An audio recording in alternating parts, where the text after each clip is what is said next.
So good morning guys, for today's video kay magtatanim ng saging. Diba kagabi guys, full moon.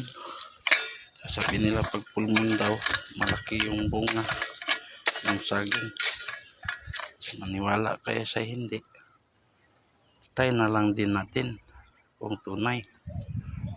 Sabi nga nila guys, tatanim daw ako, nagtatanim, hindi naman aking paglulupain. Sa akin lang naman guys, masaya tayo bilang isang farmers. Masaya tayo sa ginagawa natin dahil magtatanim nga eh. So nandiyan na meron tayo, wala, at least may tanim tayo. So makatulong pa tayo, sinong gusto guys, no? So itatanim na natin guys. Dapat paupo daw guys para hindi tataas yung saging.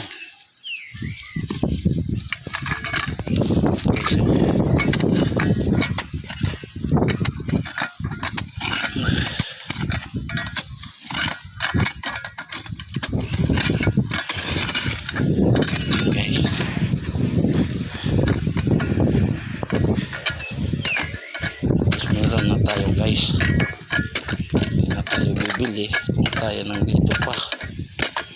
Posible sa dami ng saging na tinanim ko na to, hindi titira sa akin kahit isa. Okay.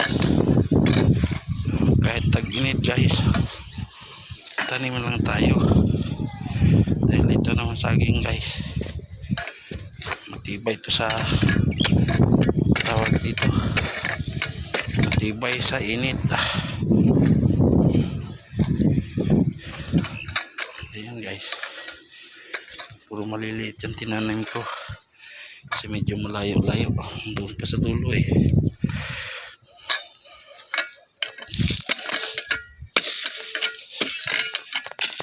At may ginawa din ako kanina, nagtatanim ng gulay. Ayan, maliit din yan guys, oh. Manggulan tawag namin yan, puro maliliit yan.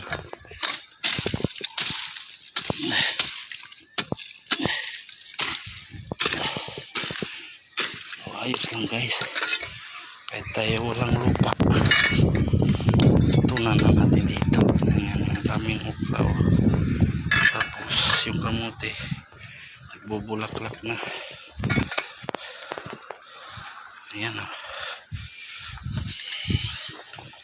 bulaklak na guys.